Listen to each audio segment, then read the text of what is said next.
Good evening, ladies and gentlemen. Welcome to Atlantic Bushcraft Adventures. Tonight we are on episode 181, and we're going to touch on a subject that we have covered in the past, but it's actually been a while since we talked about it, Ben, and that's just some general tips for fire making. I know it doesn't seem like it's that time of year yet, but you're going to be pretty quickly surprised about how the evenings are going to cool off. Like, I'm already noticing that the evenings are cooling off a fair bit more than they had even just like 2-3 weeks ago. Yeah, for sure. So, it's the subject I think I suggested. I didn't see what you'd posted, was tips for fire making. And I was thinking just like your bare basics. How do you set up your fire lay? What do you do? And what do you do when your fire starter is damper and stuff like that? What are some techniques that we can use? And I know both of us have cheats, and some of them we'll talk about, and some of them we're going to keep to ourselves because they'll be laughed at or frowned upon. But everyone cheats, at least when it comes to fire making, right? And I mean, the reality is, it's a fun thing to practice, but when it counts, just get a fire going. Like, nobody wants to be cold and wet and screw them with a bow drill. I can guarantee you that now. So if like cheating is a bit lighter, then yeah, I cheat all the time because I don't mind. Like, I love fire making. No, you know what I mean? That's kind of my thing, but there's a time and a place. You know what I mean? Being able to do the skill, great. When you want a fire to go, you just get it going. So there's no cheating, in my opinion. You know what I mean? It's just there's fire good, keeps you warm, cooks your meals, whatever it takes. I think it was Ray Mears, but I could be wrong on this. I was watching a show of his one time, and what he used to do, and don't tell your rental companies you did this. When he pulled in, he would shave a little bit of rubber off his tires, like one of the thicker lugs. He would shave 4 or 5 pieces, and he had a little vial, and he had some oil in it, and it was either him or Les Stroud, but I'm pretty sure it was Ray Mears. And he kept that in his pack. And he said, like, nobody checks that. Like, nobody inspects for that, a little bit extra rub on a tire, right? But that bit of rubber, that'll light quite brightly and quite hotly, and it'll get even damp wood running. So, he just soaked it in a little bit of, it looked like like a mineral oil or something. And he could pour a bit of that oil on it with the rubber, and you could get a fire going in pretty dire circumstances with something like that. So there's a cheat, and it's a cheat I've seen pretty reputable survivalist outdoors enthusiasts use. So when I say we all cheat, we all have little methods that we take to make sure the fire is going to get going. But regardless of the absolute best fire starter you have, if you try to light a 4-inch log, it's not going to go well.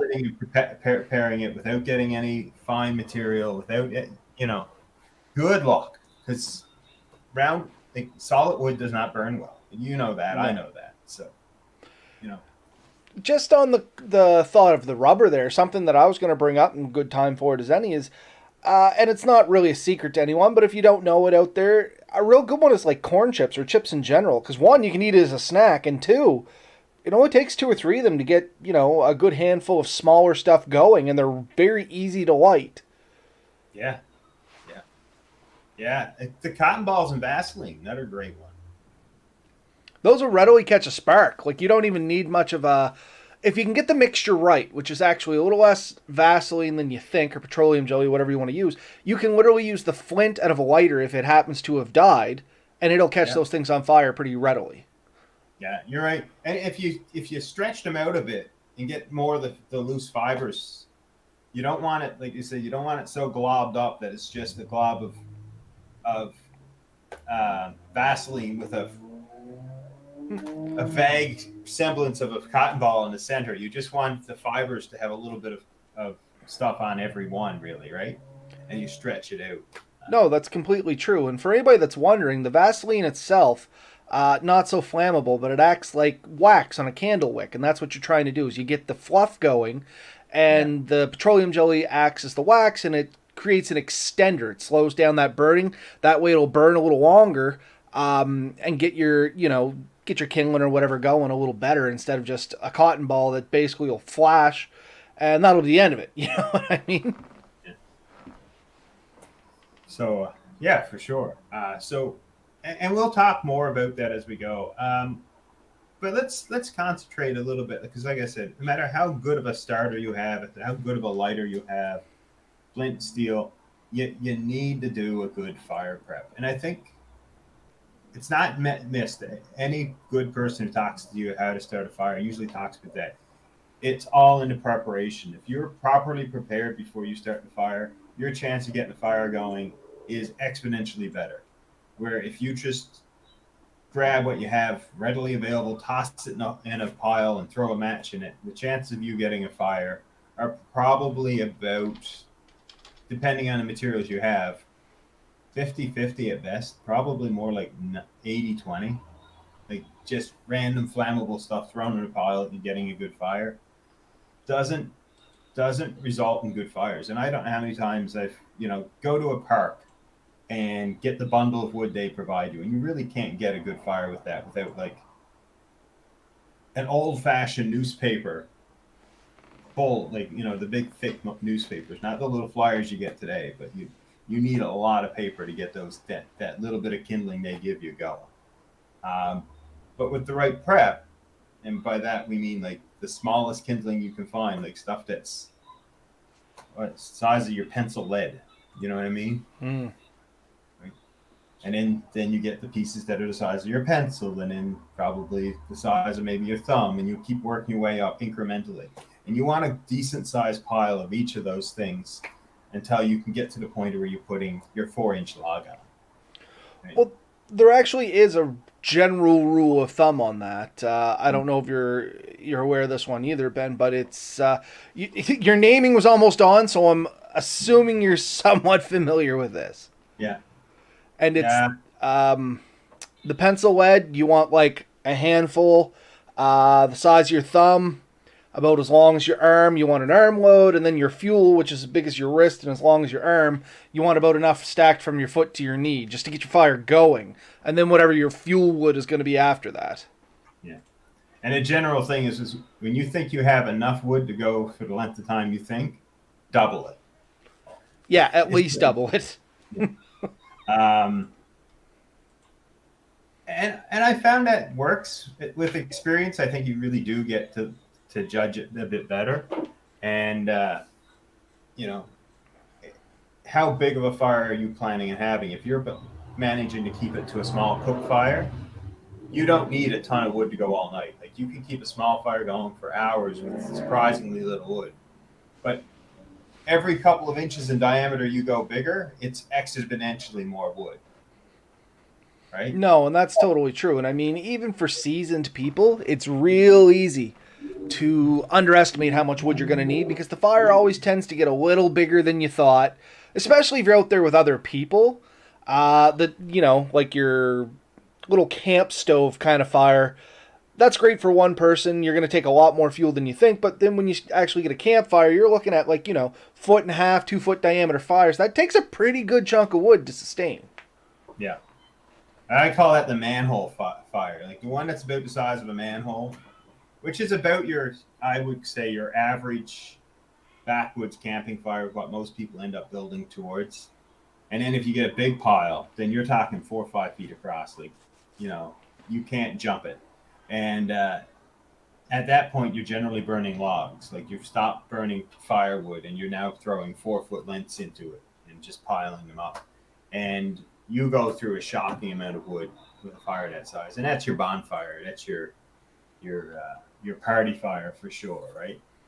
And I was just about to say, anybody that's actually had, the old backyard bonfire with their buddies, high school kind of deal, you can really appreciate how much wood that you start using on that because it's not long after you get this thing going. And I'm thinking like the old beach fires. You are constantly scrounging to try and find wood. Like whatever you can find to burn, it actually ends up usually on the fire. And that could be your chairs. Like I have seen some drastic things happen to try and keep a fire going because way underestimated the amount of fuel that was required to run that fire. Oh yeah. I've seen some ridiculous things burnt that found in the woods and then decided that it was burnable. And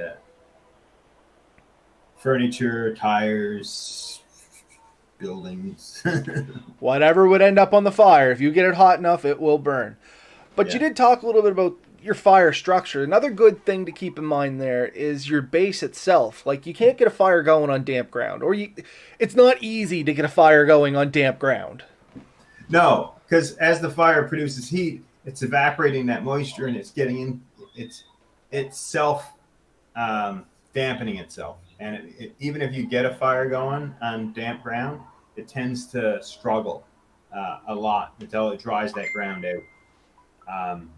And you find it on snow as well as damp ground. And the trick there, of course, is to get some decent size logs or half logs and lay out and make a good base to burn on. Eventually, you will burn through that, but it'll take a while because flame tends to burn up. So as long as you're putting stuff above it, it won't burn down as quick. And you can use No, as it burns down, you're getting more and more heat above it anyway. It struggles less and less. yeah, but yeah. So certainly a good base. I've often used some of my best wood to build that base that I'm putting my fire on. So because you don't want to grab the old rotten piece because you're just adding damp to damp, right? So And you I end see up, that a lot. People just grab like their damp wood or whatever. We'll throw that in the bottom. It's going to keep it off the snow or whatever. And it's like, yeah, okay, it's better than the snow itself. But that wood is almost as wet. And as it heats up, as you said, Ben, the water in it evaporates. It expands. Water expands like, what, 100 times or something like that. And as it expands out, it takes all that heat. It also suffocates a little bit of the fire. Like, it just makes things so much harder than it needs to be. yeah, just take your time and build that up. Like you said, when you're building your piles of tinder and kindling and stuff like that, build an excessive amount. Because you never know, you may have to let the fire go out and you may need to start another one. Have that there. So a good rule of thumb across the board is have at least twice what you want for everything. And then you'll know you'll have a decent amount to get through. Or if you have to restart the fire or something happens, you may have to come back or And that's kind of a good point too. Is if you make everybody says twice as much firewood, but honestly, twice as much kindling and stuff like that. Just like Ben said, if you do let that fire go out, it's so much less effort. Specifically for us, like you're out there, you're leisurely camping. You go to sleep, your fire burns out.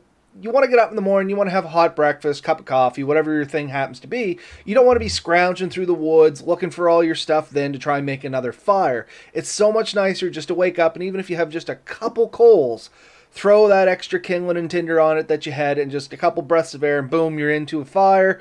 It's real nice. You can kind of shake off that grogginess, maybe that chill depending on when you're camping, and get stuff going, and it's just so much nicer than have to put a whole bunch of work in before you can even start your day. yeah, for sure. So Lex, we got good base, get it going good. What's your favorite? And I'm going to use the word structure. What's your favorite lay on top of that base? So it depends what I'm going for. If I'm going for just a quick fire for basic heat and light, I like a Yeah. TP method, in all honesty. Just the classic old, everything kind of goes to the top. You interlock a few, has a TP doors, I call it, and that's where you throw in your tinders and your kindling and your fire once it all gets going, and it just kind of goes in under the TP and it burns up. And I like that for a quick fire. Now, if I'm Yeah. going to cook or something like that, I do the old log cabin method. Takes a little longer to get going, but then you get a better base of coals to work with once it actually starts. Yeah.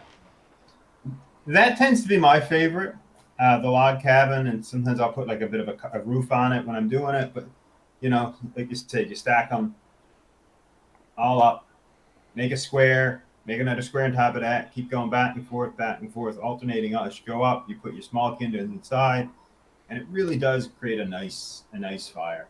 Um, and it is a little bit harder than the TP method, but those I think are probably two of the easiest go tos. I've seen some other techniques, but they seem overly complicated sometimes, or No, just haphazard. yeah, and one that I think of constantly is the self-feeding fire. And I know Yeah, a lot of people have seen these and they claim they work and stuff like that. And maybe they do. I've just never had luck with it. And self-feeding fires basically put some sticks in with some mud and you make a horseshoe kind of shape. And your fire's in the middle of it. You lay your logs out, and the idea is as it burns, it just feeds wood into the fire. Which sounds good in theory until it catches everything on fire, which is generally what happens to me. And now I just have a big horseshoe fire going on. So I don't know, maybe there's some finagling and stuff there, some fine things I haven't worked out, but honestly, the effort that it takes to put in to just stalking my fire, I haven't had a whole lot of luck with those self-feeding fires. So that's one of those fire lays to me that are more gimmick than practical, and perhaps I'm wrong. Perhaps somebody just has to show me what I'm doing wrong. I'm open to that idea. But for me and my knowledge level as of right now, more yeah. gimmick than practical. Have you tried the star method? You need an open area to do it, but you run the butt of your logs. You can do it in a cross or five or six, but you run all the butts together, and as the butts burn, you just keep shoving them into the fire. It still takes work, but the beauty is you don't have to cut much wood. You just cut your log, say whatever you reasonably carry, so 6, 8, 10 feet long if you can do it, and you lay them out and you light your fire in the center of the butt and just keep running it in. Um, I rarely set up a fire that way, but I have taken the butt of a piece of wood or two and pushed into it to actually go to a full star or cross. And we ended Really, up doing that a little bit down by the waterfalls just because of the way the fire pit was down there. And some of yeah, the wood we had to work with, it's easy to knock one or two logs in. And I think that's pretty common for a lot of people too. If you are going to do that, my only hint or tip along with that would be start with the small end.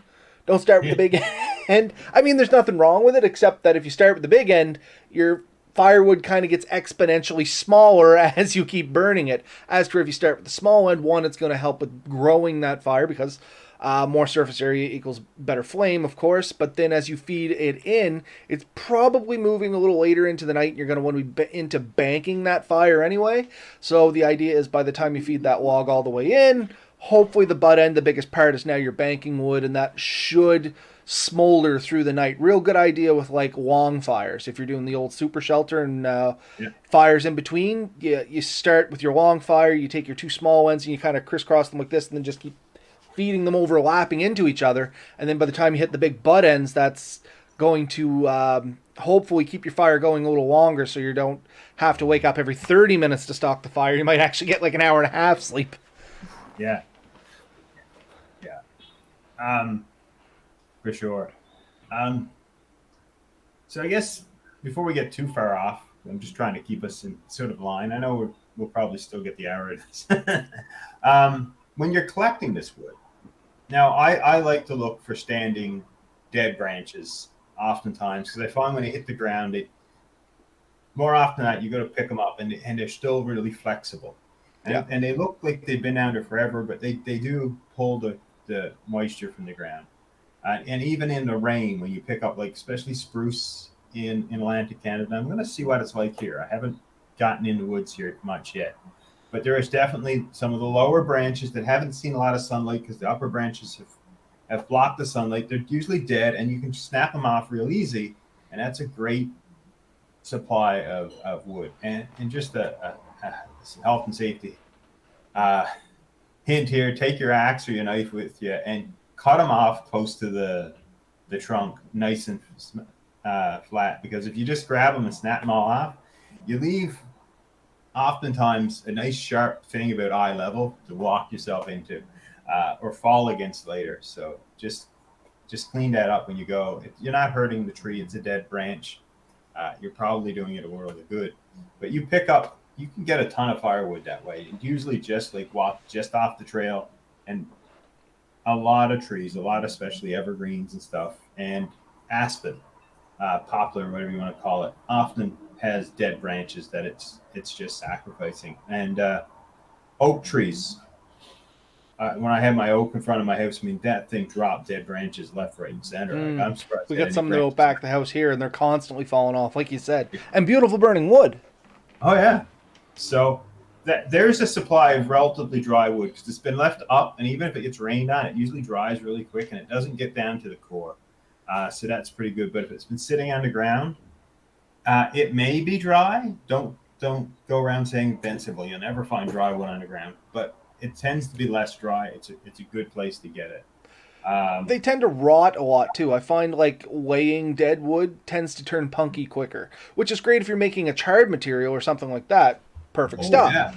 But to try and get a warm fire, it just never really works right. Now birch is one of your exceptions, not the wood itself, because that gets punky as hell. But the bark.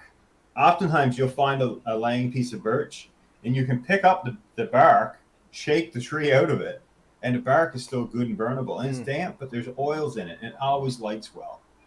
So even if the bark is wet, it's still good. So that's how I collect a lot of my birch bark.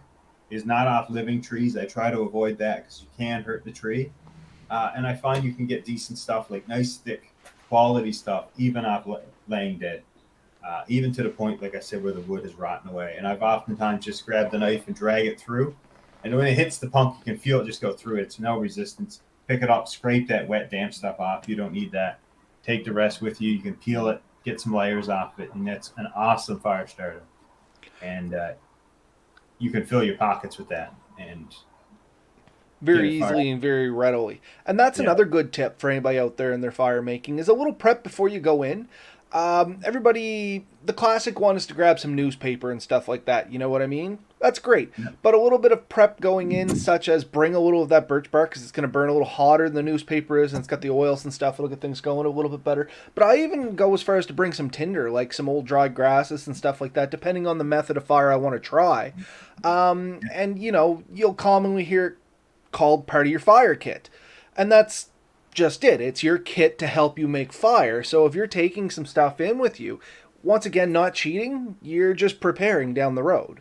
Like our original settlers, I can guarantee you they did not leave their campsite and be like, oh, we'll find everything out next time. They took whatever they could to help them in their next location. But every trip I've done, when I've walked with you, I've seen you do it. I know I've done it. You see stuff and you just put it in your pocket. Like you'll see stuff along the way, like, oh, that would be really good. And you grab it, and you just stuff it in your pocket, or you stuff it in a spare bag. I don't have it, but I know a lot of guys that did. They carried a bag on their belt simply for gathering firewood and food. Yep. And I've thought of it. I have to have enough pockets in a spare packet in my bag that I don't keep one on my belt. But it's a great idea because you never know what you can come across. You come across some awfully good fungus and like the horseshoe fungus. Horseshoe fungus makes a good fire starter, things like that. But then there's if you can come across chicken of the wood stuff like that, you can eat it. Like there's lots that you can come across. Pine cones, hard to get lit, but once they light, they burn well. So it's good supply of burnable material.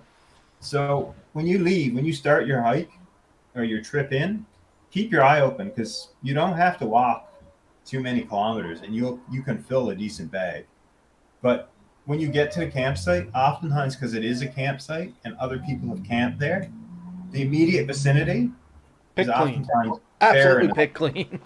Yeah, it's barren of the best materials. So you have to walk a little bit further to get that same material. But the trail to it is usually just filled with it. So just before you get to your site, make sure you've picked up the base materials at least, right? And quite often, all my tinder, like my readily combustibles, are what I've gathered going into the location. Yeah, yeah. And it doesn't take much. Even when I'm canoeing, I've canoed and I've seen like an awesome dead tree just off the shoreline and stuff. We'll pull in and we'll throw a bit in front of the canoe. And so when we get to site, we already have the makings of a fire ready, so we don't have to worry about it. And if we get there And there's the other thing. Sometimes you get there, and the last guy did pick up 2 to 3 times the firewood he needed. So now you're there, and he's like, everything I need is there. Awesome, right? So you have some, and you still collect, and then the next guy comes and he gets an equally good surprise, right? And that's just it. If it is a campsite and you're not doing the leave no trace, like, legit campsite, there's an area that's a community fire pit, definitely leave a little extra firewood if you have the option. And if you do have a little extra firewood, getting it up off the ground, like Ben mentioned, is going to save it from going punky and collecting a lot of water. So what Ben and I had done, for instance, in the waterfall location, is we had some leftover firewood. We put it up in the crooks of a couple trees just next to where the fire area would be. So the air's still moving over it. It's still going to stay dry. It's not going to hurt the trees. It's not going to gain moisture. But the next people that come in, hopefully us, but if it's somebody else, they actually have a little bit of firewood there, and I'm sure they'd be grateful. Hopefully they turn around and do the same thing for us. Yeah. And one trip I did the other winter, we went with Sean, at Old Bastard Outdoors, if anyone wants to look up his channel. Me and my buddy Chris, we cut down, I think it was one maple, and it was a dead maple. The whole thing was definitely dead and dry. And it wasn't that big around. We were doing a winter camp. We had the winter stove there. So the titanium one that he had. And so we cut the one tree, and it probably was not 3 inches across at the base. And that got us through the entire night, and we still had firewood left in the morning. And Sean seen it and picked it up and put it in a crook with a bunch of firewood he had. So thank you, Sean. I did notice and appreciate that, because we didn't get around to doing that, and he did that before he left, and I noticed that, right? So other people do it. It's a common thing to put your wood up. Don't leave it on the ground to rot. Yeah, it saves the environment. We don't have to burn any more than we absolutely need. It is generally down standing dead or hanging dead. I pick up a lot of hanging dead stuff that was. I don't call it standing dead because it's no longer rooted. Oftentimes it's broken, just hanging from another tree or just leaning against a tree. But that's a great source of firewood, and you're not hurting anything. You're just cleaning up the environment. So that's a good one. So, No, I couldn't agree more. Like I said, it's all about that prep and being good to the people coming next to you. So yeah, we talked about good base, dry materials, start small, go to the bigger stuff. How about this? We've talked about this in other videos, but just for a tips and tricks segment, reflectors, or what I prefer to call them, windbreaks, or firewalls more specifically. They don't really reflect heat unless you put some Mylar or something like that on it, but it could potentially save wind from coming in, or you can redirect wind where you want it to come through for smoke removal and things like that. So they do serve a purpose. Just don't assume that you're going to jam one in there and it's going to make things 100 times warmer, because it's going to reflect all that heat back to you. It doesn't really reflect. No, it doesn't. But it does trap air in the location, and that air is heated. I mean, granted, the air above isn't. So that cool air, warmer air tends to rise. So most of your heat is lost straight up anyways. 80 to 90% of your heat is instantly lost straight up in the air anytime you have an open fire. Anyone that tells you anything different is lying. Anyone that tells you it's even higher is probably more educated than I am. But a lot of your heat goes straight up. You're getting the radiant heat and a little bit of that heated air that does stick around a bit. Eliminating air blowing through saves some of that 10% or 20% that sticks around, right? So yeah, it's an air block. I agree 100%. I have seen people use tinfoil to make it more reflective, and I think that does add to some. But what advantage you're getting out of it, I'm not sure. Again, the majority of your heat you're losing through straight up. If you want to capture that, you're going to have to bring in a chimney, some kind of heat recovery system. We're no longer talking about bushcrafting. We're talking about advanced engineering here. Talking about homesteading almost to that point. Yeah. Now we're getting copper piping involved and water pumps and honeycomb material probably to flush the heat through. Right? Heat recovery of that level is very difficult, and it's not practical. Even if you look at the the teepee style um, hut where you have something all the way around and a hole at the top, that fire is still losing a lot of its heat up through the top. And honestly, if you don't build it right, you just have a very smoky hut, and you have to stay real low all the time because the smoke just doesn't dissipate. Yeah, and but like you said, you're already getting into something that's probably a little more advanced than what we're going to generally throw together for an overnight or one or two overnights or something like that. Yeah. But But it's it's fun to play with that stuff. But the reality is you're the fire, the radiant heat is what you're getting out of it. That heat does heat the ground and the objects next to you, and that does re-radiate heat out to you for a short period after the fire dies, and you can feel that for sure. Um, but you do need to keep the fire going to stay warm in a yeah, cold environment. This time of year, I mean, it's still August, even September for most of the areas we're in. Uh, it just takes the chill out in the evening, and it's more for the light and stuff. But the we want, dampness is what I find it cuts through. yeah, the Not even so dampness. much the chills, the dampness. Here in Atlantic Canada, for anybody that's wondering, it's always damp. At night, there's always high humidity. Our humidity climbs very abruptly after about, well, basically sundown. I guess that's the benefit of being on an ocean coast and also the con to being on an ocean coast.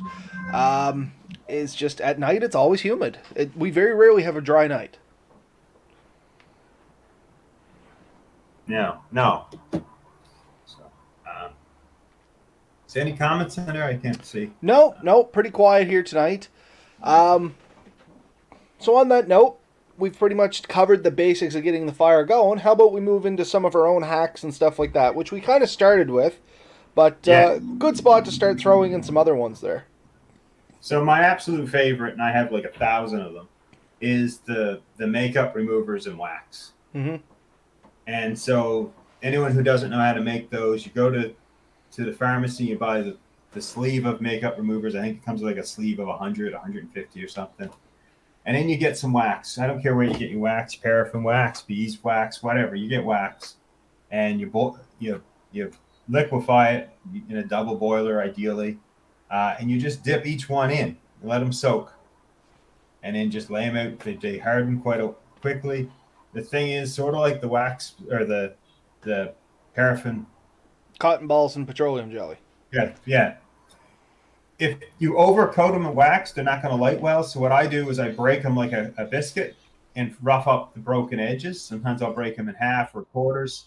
And those rough edges, those little strands that stick up, that's what's going to catch your ember and light. And it's just like a giant candle at that point. And you can get a quarter of one of those that will burn for probably a couple of minutes, which is more than enough heat to get the pencil size and the lead size wood in your fire lay to go. If it's really damp, then you're probably going to need at least a full one. And sometimes I'll break those 4 quarters up and lay them in a pattern and then put everything on top of that and get a couple of pieces of burning birch bark or the forever match to get them lit.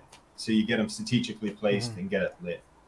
And the good thing about these is you don't, like, a lot of people use them when they use ferrocerium rods.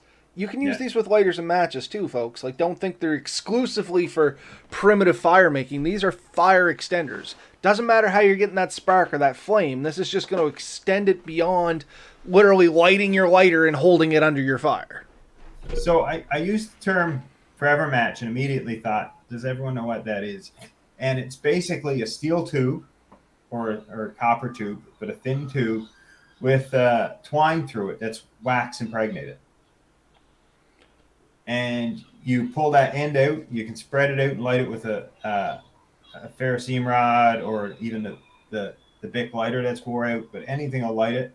And then you can control the amount of flame by just how much twine you have sticking in or out. And one of these things will last you forever. I mean, most of mine I made, I think I had 18 inches of twine in them or 2 feet of twine, and I soaked them decently well. They do burn down over time. And I made mine out of, and they're super easy to get now. The metal straws that you can buy. Dollar store carries them. Home Hardware, Canadian Tire, Walmart, and all these places sell these metal reusable straws. You know what I'm talking about? Oh, I know exactly what you're talking about. I'm just waiting to hear what you use for a wick. Just I go to the dollar store and buy the twine, the rough jute twine. Yep. Yeah, that stuff, like I get the thicker stuff, and it fits in perfect. You got to twist it a little tight to get in, but then it stays. The friction will hold it. Don't pull it all the way because it's hard to get back through. Um, and yeah, it works perfect. I pull out about 3/4 of an inch and just flatten it with my knife and scrape it a little bit. Hit it with the ferrocerium rod or whatever, and boom, instant fire. Pull it back to about half an inch to 1/4 of an inch, you know, and there you go. And that'll burn You for quite a while and get everything going good for you too. you can hold that steel and really get it deep inside that TP or that log cabin fire lay, and light a few spots. And you can even just lay it there and let it be the fire starter itself. You don't need to have the cotton pads or the balls. That little device works quite well. And like you said, you can light that with anything. Yeah, literally anything. I think you made a couple of those and gave me one or two of them. Yeah, I'm just trying to yeah. remember where they were. I think they're actually in my fire kit. But yeah, another good one that a lot of people use because they're pretty cheap, readily available is tea light candles. Oh yeah, One, you can use the wax for making other fire starters, or two, you can literally just have the candle in your pack and you light it with your lighter and you slip it under the fire or under your tinder and stuff and just let it burn because one of those tea lights, they're supposed to burn for like 30 to 60 minutes, depending on the candle, isn't it? yeah. They burn a long time, and honestly, there's a lot of heat comes off one of those when you add it all up, type deal. So even like the wettest wood you could get, you stack that over and you light one of those up, and it's going to chimney effect. It's going to go up and it's going to dry that stuff directly above it, and it will eventually catch fire. So you can get a fire going with one of those. Just a little bit of patience goes a long way with those. And you set like 3 up, and you create quite a bit of heat.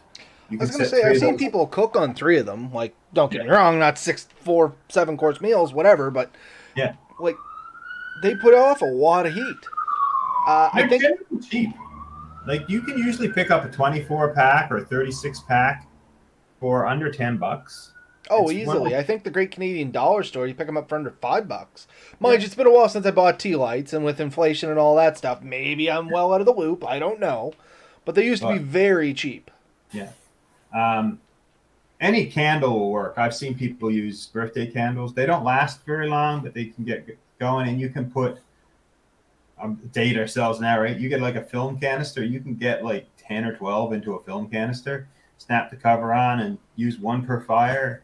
They last a pretty good time. You know what Um, works okay if you have nothing else is a crayon. A crayon will yeah, light and burn like a candle. The paper on the outside of it will act like the wick, and it's kind of like a reverse candle. So yeah. in a pinch, if you're trying to get a fire going, for those of you with a wood stove at home, or you're just out and you want to have a campfire in the backyard and you got no other extenders, grab a crayon and light it on fire. It will work. Um, Matches where you dip the heads in wax, Yep. waterproof matches. They sometimes gum up the striker though. That's what I've found. Um, People really pushed it a few years ago. I've done it. I've had mixed success. They generally do work, but like I said, they do tend to screw up your striker. So when you go to do it, after a while, when you go to put it across, they kind of like glide, and you really got to work it to get the spark. So one Um, that I like that's on that is the Strike Anywhere matches, if you can still find them, and yeah, clear nail polish.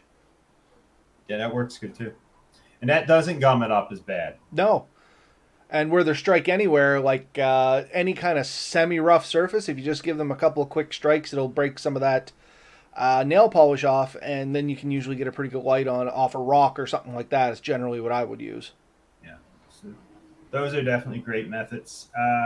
You can get also like fire starters. Dollar store is a good place to get them. I mean, there's other places, and you can spend whatever you want. I mean, I know SOL sells a full kit of like they look like the cotton balls and Vaseline Yeah, I was gonna type. say I think I got some of those. But go to the dollar store and they sell like a wax infused wood. It's like sawdust and wood. Yeah, kind of all it's literally sawdust packed into little sticks, and you just shave a little of that, like take the spine of your knife and break that down into powder. Amazing Yeah. stuff. Yeah. And then leaving it as whole, it'll burn for quite a while. And I used to use it even in my house when I try to get a fire and I didn't want to do it right. Because who wants to spend 10 minutes lighting a fire in the basement, right? Like, so I'd go down, I put a couple of splits in, a couple of round logs, and I take 2 or 3 of those and I throw in their lit and I'd walk away. Guaranteed the fire would light. It works. Don't knock it. It works, right? Um, Once and again, not cheating. It got the end result correctly. yeah. The other, the white, almost looks like styrofoam, but it's denser. Um, Fire starter, and you can use it as fuel in some stoves for cooking. Like the chemical bricks, you mean? Yeah, I guess there's a brand name that uses them too. It has a little box that opens up. Yeah, I can't think of them off the top of my head, to be honest with you, bud. I want to say Tegra, but it's not. But I've never owned one. I've seen them though, nope, and they, they're just another type of fire starter, is what we're getting at. but you can get those. I've seen those in the dollar store too. The same type the military used to give them. They're a little block. They're about an inch by inch, maybe a half inch thick, and one of those is supposed to boil a canteen of water. Uh, the canteen cup that goes around your military canteen, your mess cup. Yep. They used to have the sleeve. There was the stove, and that's what you put inside. And you turn the sleeve upside down, and there's a little hole. You can still buy those on Amazon. I thought about getting one for my GI cup. But that's a whole other topic. But yeah, so any kind of fire extender, basically if you can create something that's going to be a wick material and surround it by some sort of waxy material, you're going to get into a fire extender. And we talked about the cotton balls and Vaseline. We talked about the makeup removers and wax. Another common one is the old eggshell, or not eggshell, egg cartons, and you pack Yeah. them with lint from your dryer, a few drops of wax over top of those, and you got something that burns for about a half hour. My father-in-law, he uses those for literally lighting his fires for the winter, much like you did with the other fire starters. Just collect their lint throughout the year, pack them into egg cartons, Yeah. little layer of wax, and then you just break them up. They literally break apart into the individual egg cups, and you just fluff it up a little bit like that, throw it in your stove. Thing burns for like 30 to 40 minutes, and once again you just throw all your stuff on top and away you go. A little bigger, a little bulkier for taking with you, but still a possibility. I've seen people like do the rolled up lint and dip that in wax, Yep. so I mean that's Yeah. another option. But once again, some sort of wicking material covered in some sort of extending agent, be it petroleum jelly, wax, whatever. Beeswax is just as good as any other wax. I've seen these, and these are neat. I've seen them. People have sold them for like a couple of bucks a piece. But you get an egg pine cone, dried up and fully open, and they stuffed it in with um, little bits of birch bark and sawdust, and then they dip the whole thing in wax. And you lay one of those, and you just light one corner, and the whole thing will burn. It burns for quite a while, and it's great for lighting little fires. I don't think I've owned one, but I've seen it burn, and it works pretty good. So anything like that, like burnable material, some kind of wax or paraffin or Vaseline or something to coat it, and you light it, and it'll burn. So those methods do well. It never hurts to keep some kind of wax or Vaseline in your kit, anyways, for various reasons. Kit maintenance, preventive rust, chafing areas. People keep chapstick, that'll burn just as well. Like you can burn chapstick, stuff like that. So all these things can help enhance and increase your fire lighting ability and go to. So keep those things in mind. I usually keep fire starter in my first aid kit, as well as a few first aid things in a fire kit, just to have that backup in case they ever get separated or whatever. I still have it. So there's usually a lighter in my first aid kit, and there's also usually a bit of like a fire starter, a small one or something in there. And then in my fire kit, there's oftentimes a Band-Aid or something, because you never know. you're usually working with the ferro rods and knives and axes. The chance of getting cut are possible. So keeping one of those there and dealing with that rather than having to run back to your pack to get your first aid kit out. And I find it's insurance. When I have it, I've never used it, but when I don't have it, I've needed it. You need it. Absolutely.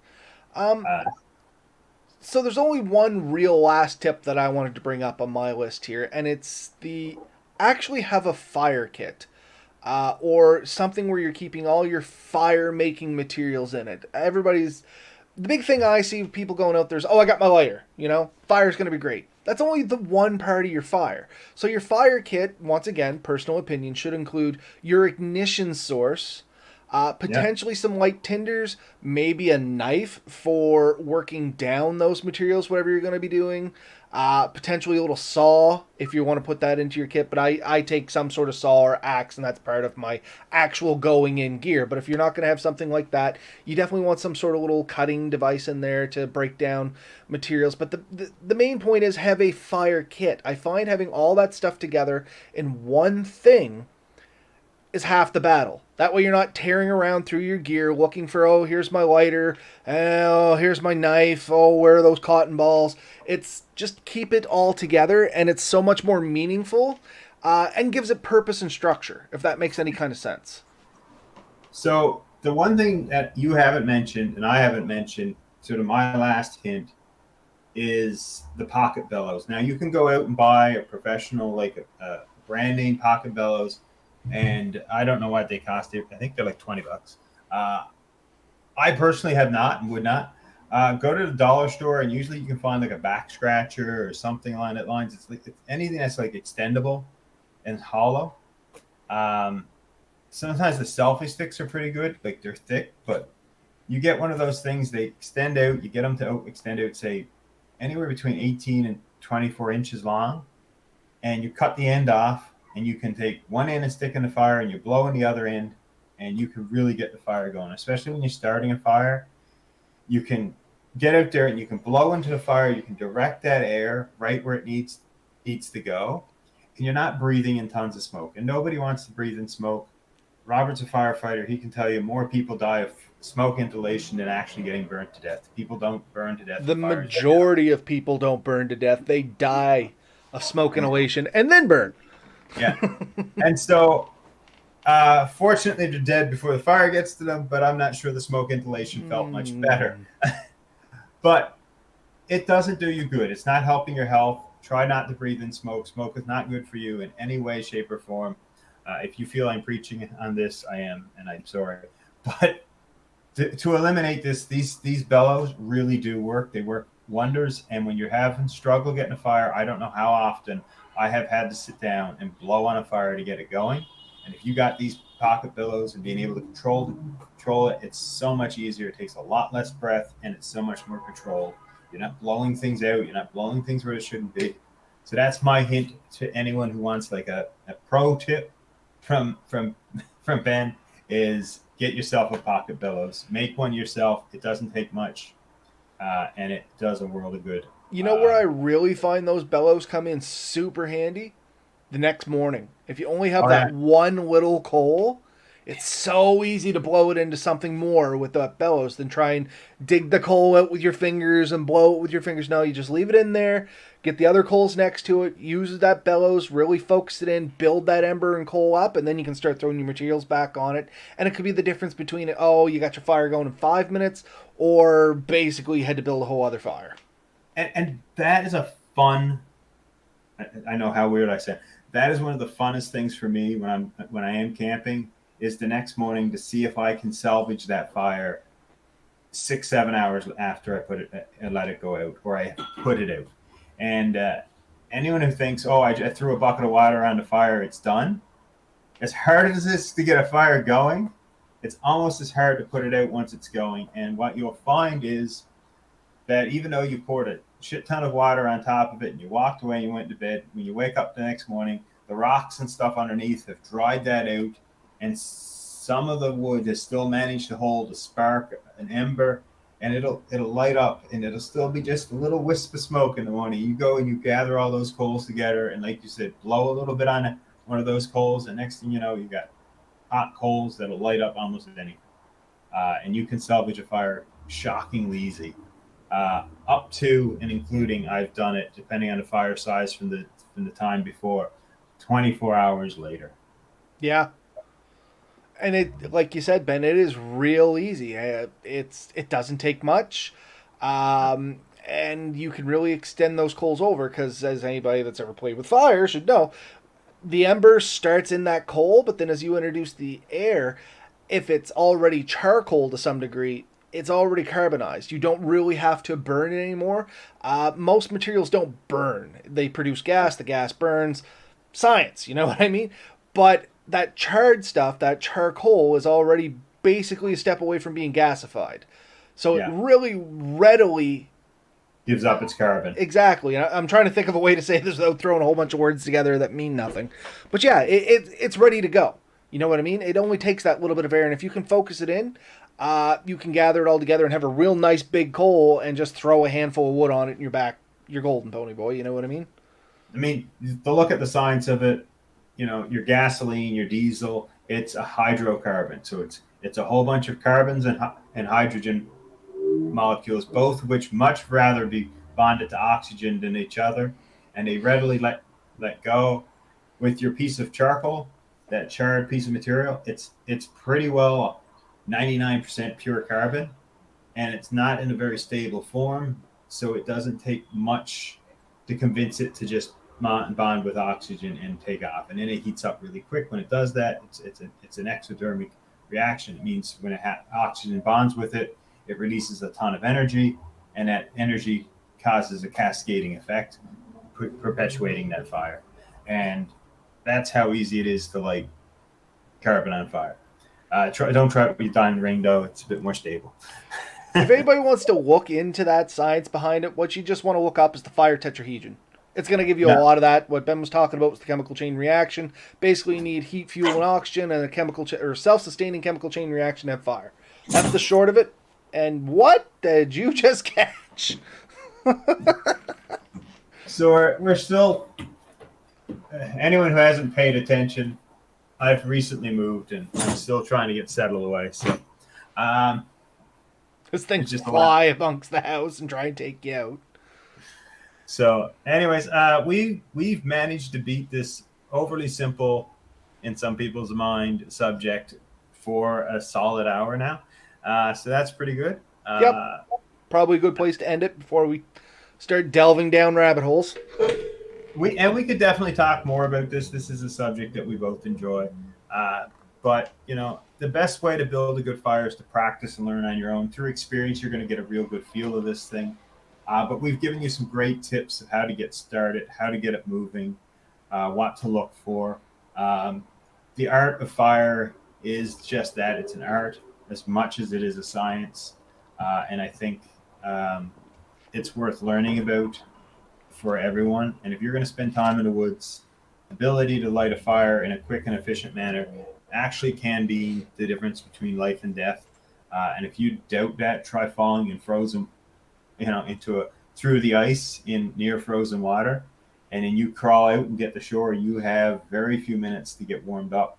You're going to want to get yourself all that wet clothes off you as quick as possible, get as dry as possible, and you're going to need to get warmed up. And a fire is by far the absolute best method to do that in the woods. So the ability to light a fire quickly and efficiently, in that case, can save your life.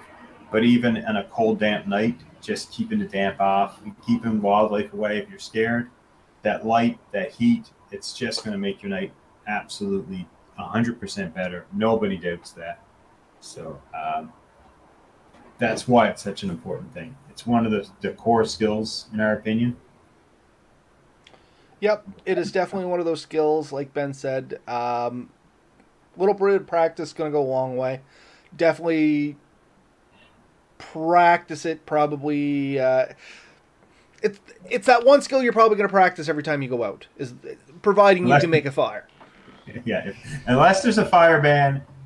Like when I go camping with my wife, if she can't have a fire, she's upset. If I go camping with my girls, if they can't have a fire, they're upset. And you know what? It's to the point now where I don't even light fires anymore. My wife, my daughters mostly want to get the fire going, and it's their thing. They enjoy it. I help gather the wood, but I let them do it because they get such joy out of it. And I think you will too. Anyone out there that isn't used to this, and this is new information to you, once you get to lighting a fire, there's a pleasure in doing it, and you'll enjoy it. So I highly encourage you to get out there and practice.